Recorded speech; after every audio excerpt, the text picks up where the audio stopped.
इस सीमांत इस सरहद के क्षेत्र में आप आमजन की आवाज़ जो मीडिया जो चौथा स्तंभ है उसके तौर पर पहुंचे, उसके लिए मैं आपका आभार व्यक्त करना चाहूँगा। आपका सवाल था कि अन्य पार्टियां नहीं आई और आरएलपी इस प्रकार मैदान में क्यों आई। तो राष्ट्रीय लोकतांत्रिक पार्टी जब से गठन हुआ उनका एक ही उद्देश्य, एक ही ध्येय है कि जिनके साथ अन्याय होता है, चाहे वो किसी भी वर्ग, समुदाय, धर्म का हो, उनके साथ अन्याय और अनैतिकता जहाँ होती है वहाँ उनकी पैरवी करें, उनके हितकार बन करके हमेशा साथ रहें। इस उद्देश्य से राष्ट्रीय लोकतांत्रिक पार्टी के सुप्रीमो आदरणीय हनुमान बेनीवाल जी आज सुबह 10 बजे से लेकर के शाम के 10 बज चुके हैं, अभी तक लगातार तूफानी दौरा कर रहे हैं और जनता की आवाज़ सुन रहे हैं। इसमें कोई संशय शक की बात नहीं है। लोकतांत्रिक व्यवस्थाओं के अंदर अपनी आवाज़ मुखर करना और संसद तक अपनी बात उठाना प्रत्येक जनप्रतिनिधि का कर्तव्य होता है। बाकी जनप्रतिनिधि इस कर्तव्य को नहीं जानते, वो मैं नहीं जानता, लेकिन हनुमान बेनीवाल ने जब जब शासन और सियासन को हिलाने का प्रयास किया, उनसे कुछ प्राप्त करने का प्रयास किया, बाकायदा वहाँ से कुछ न कुछ प्राप्त हुआ है। और हमें उम्मीद है कि जो एक जाति धर्म विशेष के साथ इस प्रकार का अन्याय हुआ है वो उसमें न्याय मिलेगा।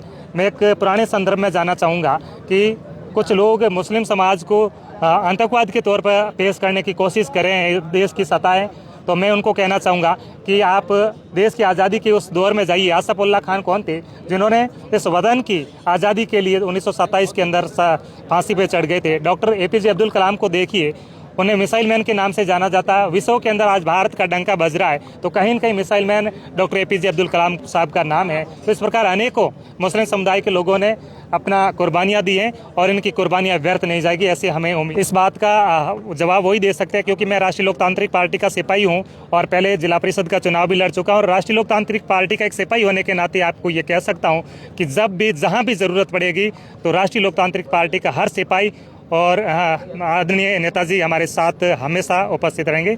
मैं अपनी पार्टी के संदर्भ में कह सकता हूँ, शेष जिन पार्टी के लोग नहीं आए, क्यों नहीं आए, क्या व्यवस्था थी, उनके संदर्भ में आप उनसे सवाल कर सकते हैं। बहुत अच्छी बात है कांग्रेस के लोगों ने, क्योंकि आज़ादी के बाद मुस्लिम समुदाय हमेशा कांग्रेस के साथ बढ़ चढ़ करके मतदान करता है और उनके साथ कंधे से कंधा मिला करके उनकी सत्ता में लाने का प्रयास करता है। तो उनका परम कर्तव्य बनता था और उन्होंने अपने कर्तव्य का निर्वहन करने के लिए प्रयास किया होगा और करेंगे भी। लेकिन राष्ट्रीय लोकतांत्रिक पार्टी से एक उम्मीद इन लोगों को है, उस उम्मीद पर हम कायम रहने का प्रयास करेंगे। देखो, दुख और दर्द में साथ रहना एक मानवीय धर्म है और मानवीयता के नाते हम इनके साथ खड़े हैं। जब भी मानवीयता की बात आएगी राष्ट्रीय लोकतांत्रिक पार्टी के सिपाही हमेशा खड़े रहेंगे। 2028 में क्या होगा, किस प्रकार का इनका साथ रहेगा, किन किन का साथ रहेगा, वो भविष्य के गर्भ में है। जिनके साथ हम खड़े हैं तो हमें विश्वास है कि हमारे साथ में भी भविष्य में वो खड़े होंगे, ऐसी उम्मीद हम भी करते हैं।